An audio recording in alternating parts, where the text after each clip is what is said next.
I'd like to take you through a fascinating and dramatic game from the FIDE Women's Grand Prix tournament in Munich that concluded just a couple of days ago.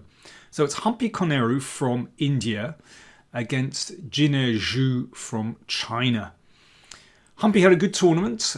She came second. Alexandra Kostyuk won the tournament. Humpy came close. Anyway, let's have a look at this game.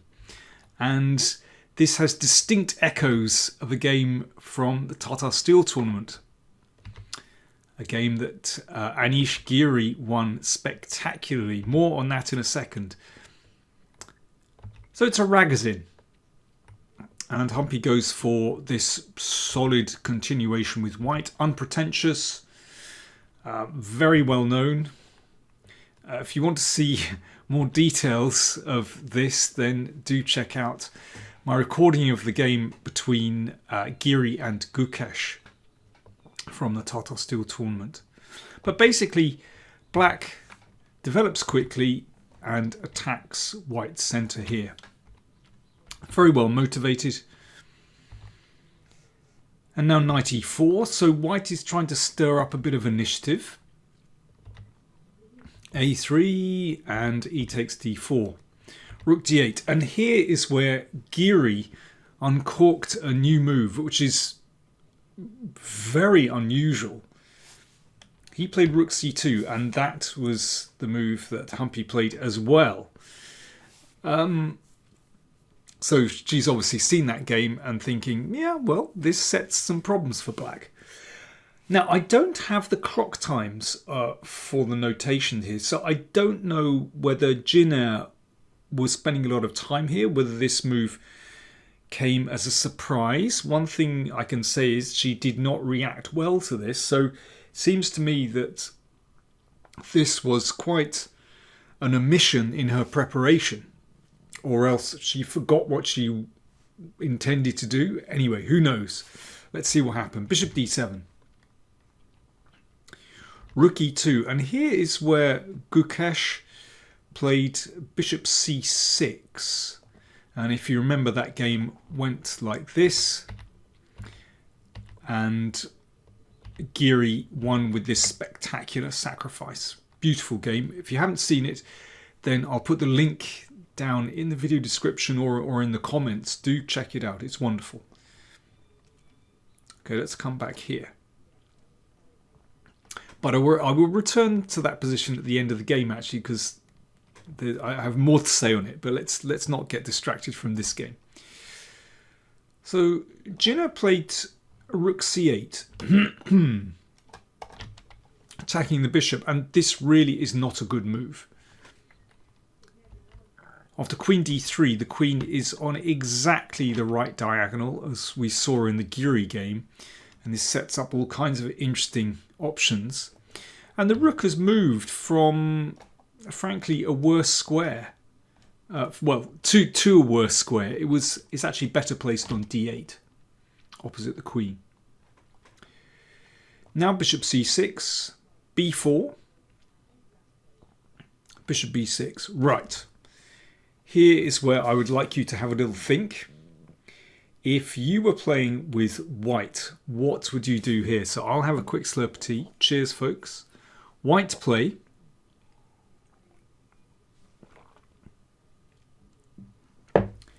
What are you going to play? Well, perhaps you played in the style of Giri and simply went for rook e1. You know, that was the whole idea of rook c2, was to bring the rook over and then to connect with the other rook beautifully. And this is what Humpy played. And white's forces are so well coordinated, it looks like a very natural move. In fact, d5 is even stronger. And this is a winning move. Let me take you through a couple of variations, because they are really beautiful. So let's see what happens if this pawn is taken. Well, here's the point. Knight g5. There we go. That queen is very useful on this diagonal, threatening a checkmate, threatening the queen, and this simply wins material. For example, queen takes here, and well, white is winning. Okay, what about bishop takes? Let's go through all the captures. Let's do it systematically. E takes, and once again, this strong move. And white has a winning attack and has won the queen. Now in this line there is a very interesting move, and I suspect that Humpy might have seen this and perhaps wasn't sure what was going on here. This move is very hard to crack. In fact, there's only one winning move for white, and that is knight c3. Now that is certainly not an obvious move, and I can understand why Humpy might have just sort of looked at this variation and thought, this doesn't feel right. You know, it's a backwards move. Normally, you know, when you're starting to attack, you want to go forward. And, you know, even the variations after this are not easy. So let's just show a couple of variations. Well, obviously there's a pin here, so pawn takes bishop is impossible. And if queen d6, well, that increases the pressure here, but white can play rook e1, a quiet move, and pawn takes bishop. Then there's going to be a checkmate, or near checkmate on the back rank. And otherwise, rook takes e6 is a strong threat. Queen f8 is tricky, because now this really is a threat. But this is a wonderful finish. Watch this. Rook takes. And now the killer move. This is brilliant. Knight g5. So you've sacked a rook, and there are pieces hanging all over the place. This is absolutely wonderful. Checkmate threatened. And if pawn takes knight, check. I mean, obviously, putting the queen in the way is going to result in a win for white. And knight e4, and the attack continues. And king h8, queen h3 mate. I mean, this is sensational. Just absolutely beautiful. But I can imagine that Humpy just thought, this looks kind of messy. Maybe didn't see a way forward after rook d8. And instead just played rook e1, went for the Giri plan. And indeed, this looks incredibly strong. Because this just feels like an improvement on Giri's game, actually. It's even better than Giri's position that he had. If, let's say, rook d8, then yeah, you can go back to this, and rook e6 is absolutely crushing.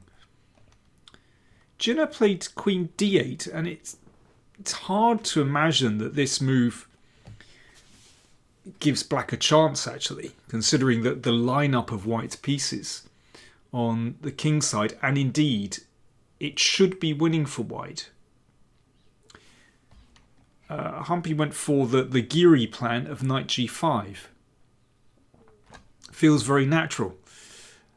In fact, knight e5 is even stronger.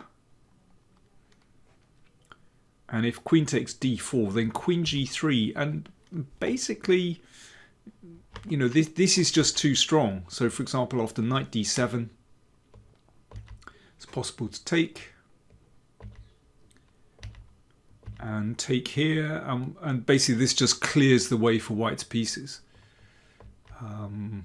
Let's just go through a few more moves. Check, and you can take here.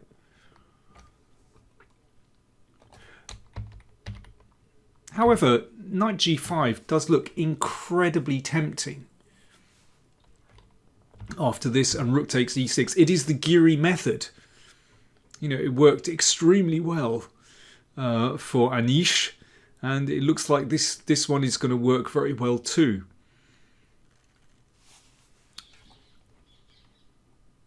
In fact, black does best to try to defend with knight d7 here. But instead, Jiner took on f3. Okay, here is where I'd like you to have another think, please. So white to play. What is white's move here? white to play.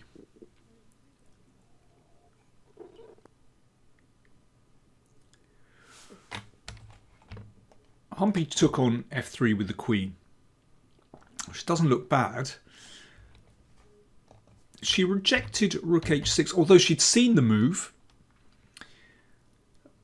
but she just miscalculated something, she said afterwards. I mean, this is absolutely crushing for white. It's a beautiful move. The threat is to play queen h7 and queen h8 mate. So this has to be taken. Now queen g6, so we're using this pin. King in the corner, and white can take a few pawns, or take a pawn. And now she'd seen that queen g6 wasn't actually winning. There's a very nice defense here. It looks completely crushing, but black defends with rook c6. Okay, the bishop goes in the way. Still looks fantastic for white, but check this defense, which she had seen. Bishop e4, absolutely brilliant. Rook takes, rook c1, in the background checkmate.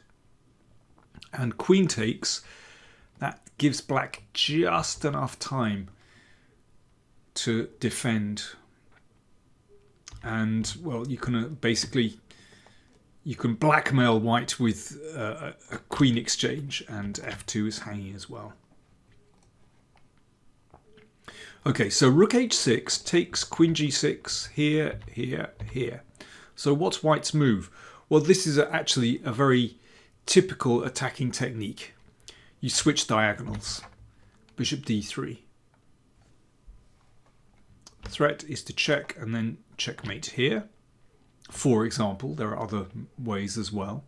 So for example, if f6, this doesn't defend because now you go for this one. And queen there. And if the king goes in the corner, then you can do it like this. Well, queen h8 or queen f7 mate. So after bishop d3, f5. And there are some amazing tactics here again. If rook e6, watch this, which looks crushing, you know, if there's a check, then the bishop drops back. But here, bishop h5 is an amazing defense. Covering g6. And after this, bishop takes d4. It just drags the queen away. Just for a moment. Otherwise rook g6 would be crushing with the queen here. And the bishop is able to defend. Remarkable. But after this,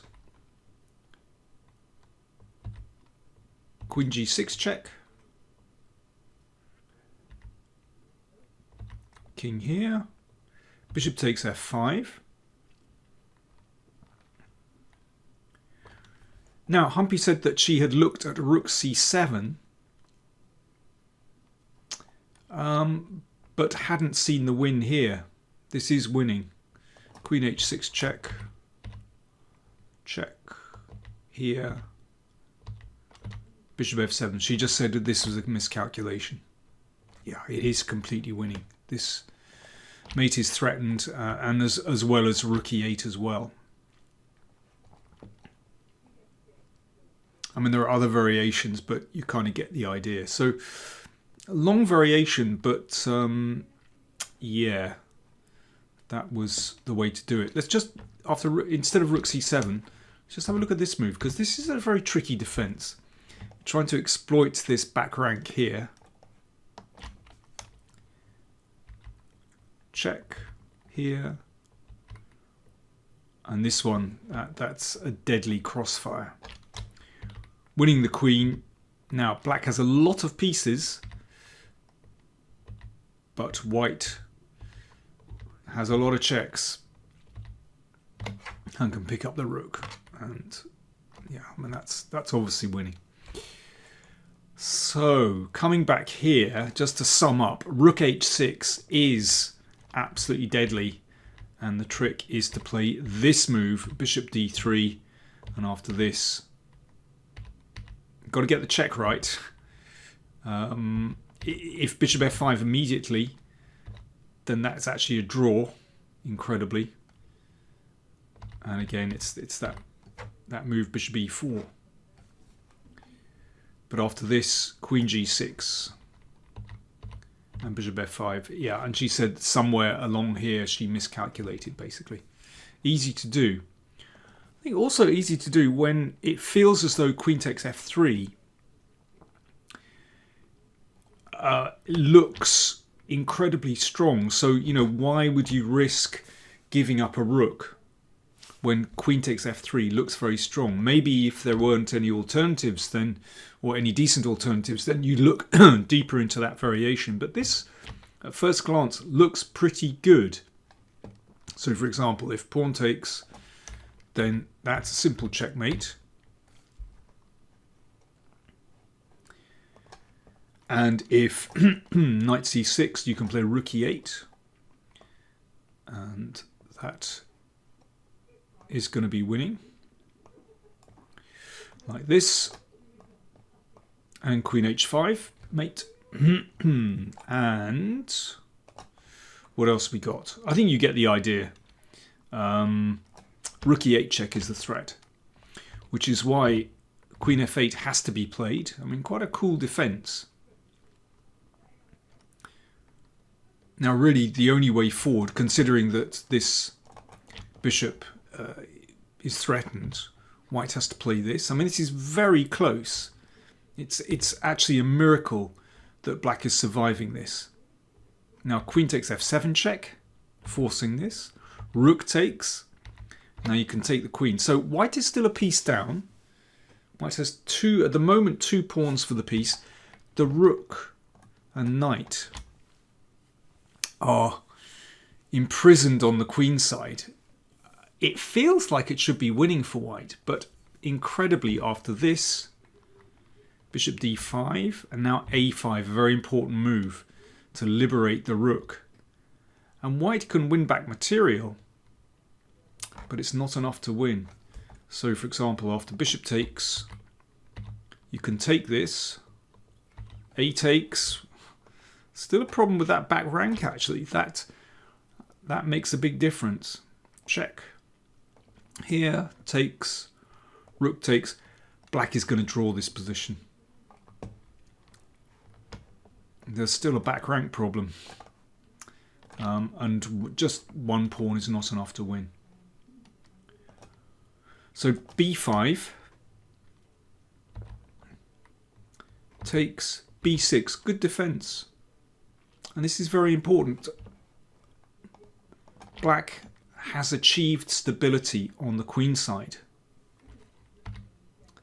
Although white is still a pawn up. I'll tell you what's really important here is that bishop, because it has security. These queenside pawns are absolutely solid, protected. The bishop is protected as well. And this pawn is a problem for white. I think if white could somehow secure those queenside pawns, it might be a different story white could play on. A rook exchange is just going to be a complete draw. And here is the problem, that black actually gets excellent counterplay by attacking this pawn, so white doesn't have time to attack on the king side. Well, I mean, this was played actually. I mean, this would still be okay. But rook d6, yeah, that's simple defense. It's all because black is just rock solid on the queen side.